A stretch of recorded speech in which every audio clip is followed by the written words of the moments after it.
It is interesting how she's exposing her as a yacht girl, someone who was paid off by rich men to go and hang out. I choose people whose lives are shrouded in mystery and they've climbed the greasy pole. They want to be famous, they want to be influential, they want to be powerful. Meghan Markle likely spent time with Prince Andrew and Jeffrey Epstein before she even met Prince Harry. They want to hide their secrets, and I just love digging away to find out what they don't want us to know. She flirts openly with other men. What if the royal fairy tale you were sold was never real to begin with?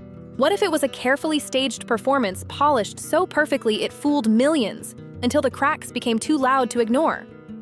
Because when it comes to Meghan Markle and Prince Harry, every layer you peel back reveals not grace, not authenticity, but a brand built on contradictions, controversies, and jaw-dropping hypocrisy that even Hollywood would side-eye hard. Meghan didn't just want fame, she wanted legacy. She wanted to be Princess Diana 2.0, the people's princess reborn, but instead she morphed into the Duchess of Drama. Carefully staged moments, sympathy grabs, and headline-chasing moves that feel less royal and more reality TV desperation. And Harry? The once respected soldier turned into her emotional hype man, stumbling through interviews, repeating victim lines like a scratched record, while his credibility quietly collapsed. I was doing an interview to offer them a platform to tell their story about why they left. And that was my number one intention, was just clarity on why did you leave? And so some of the things that were revealed in that interview came as a surprise to me. And those surprises are now referred to as bombshells. This stopped being a love story a long time ago. Now it feels like a Netflix series gone off the rails, where the main characters haven't noticed the audience stopped clapping seasons ago. And now Tom Bower isn't just pulling back the curtain, he's tearing it down completely. He's exposing whispers Meghan hoped would fade away, the contradictions, the carefully rewritten narratives, the obsession with a Diana-style crown she was never meant to wear. Here's the twist nobody wants to say out loud. Meghan and Harry aren't fighting the system, they're using it.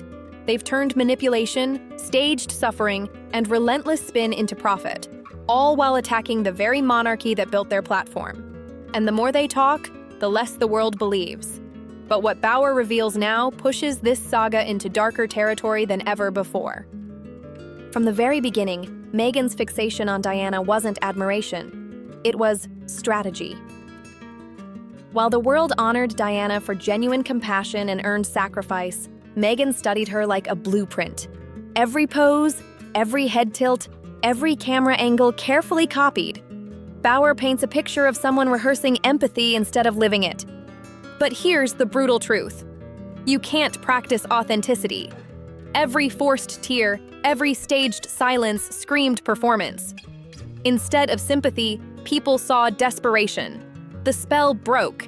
And Harry? Instead of protecting his mother's legacy, he handed it over like a script.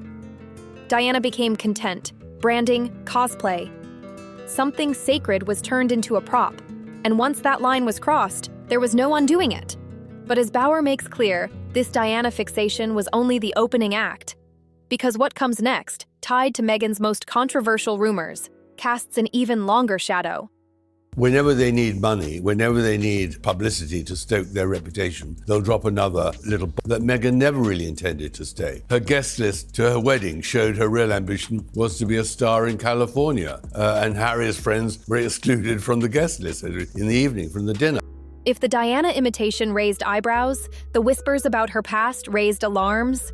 Stories she'd rather see erased entirely, involving elite yachts, powerful circles, and doors that opened far too easily. And once those questions started circulating again, the carefully crafted fairy tale began to collapse, fast. Not as a rising star.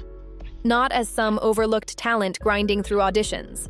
But as someone who understood the real currency in those elite circles wasn't acting skill at all. It was proximity, charm, and strategic positioning. Let's be real. Meghan didn't climb the ladder the traditional way.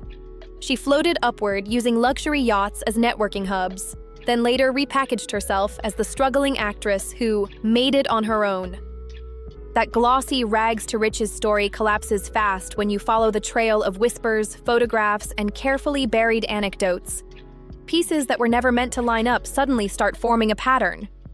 And Prince Harry knows those rumors exist. Yet he stands beside her, pretending the past is a fairy tale, when to outsiders it looks more like a carefully managed illusion played out on open water. The harsh reality is this: Meghan's so-called Hollywood success wasn't driven by auditions or raw talent. It was about access, about attaching herself to the right power players, staying close to influence and leveraging visibility until she landed the biggest connection of all.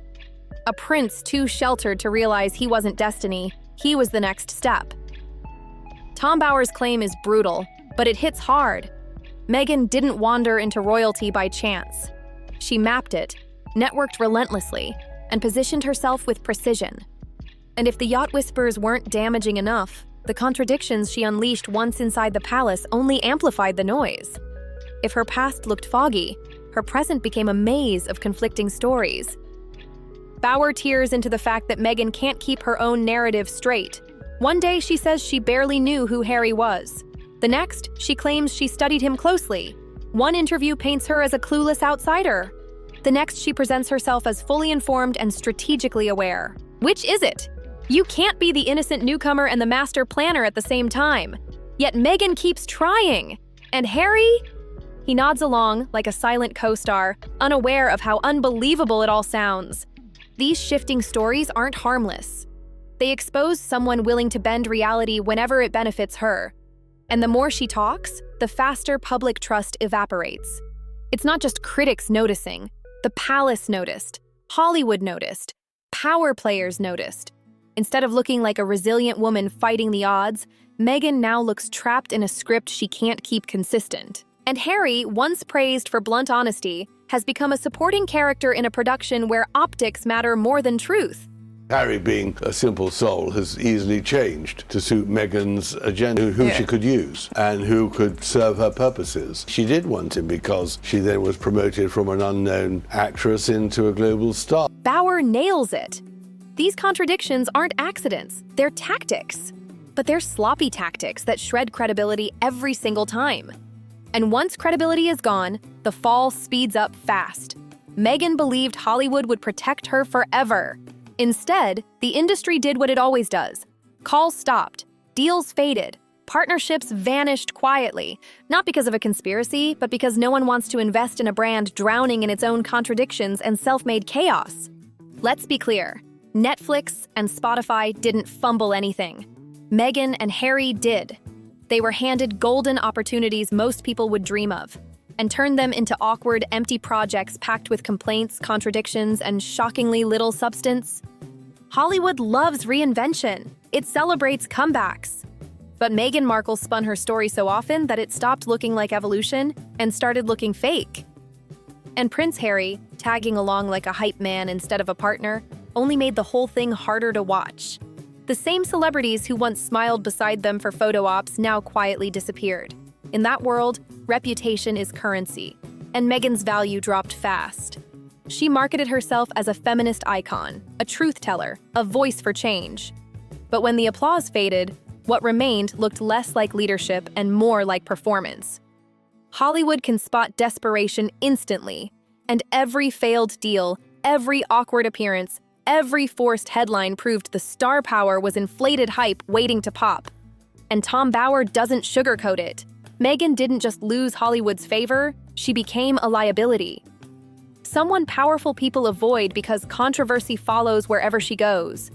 But the ugliest part of Bower's revelations isn't just about career collapse, it's about control.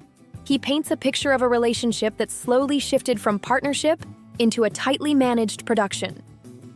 From the moment they went public, Meghan positioned herself not as Harry's equal, but as his handler. Interviews became scripted, expressions rehearsed. Harry's role narrowed until he existed mainly to echo grievances and reinforce her narrative.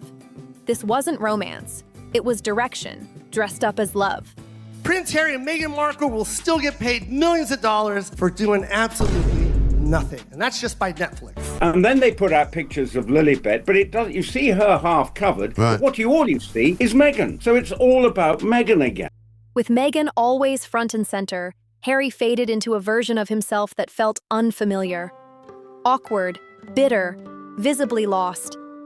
Bower dismantles the illusion by showing how every staged photo, Every choreographed handhold, every just like Diana moment was carefully constructed to keep control of the story. Harry didn't fight it. He surrendered. Family ties severed, roots abandoned, dignity traded for branding. The man once known for loyalty and courage now looks like a mouthpiece, reduced to repeating lines in someone else's campaign.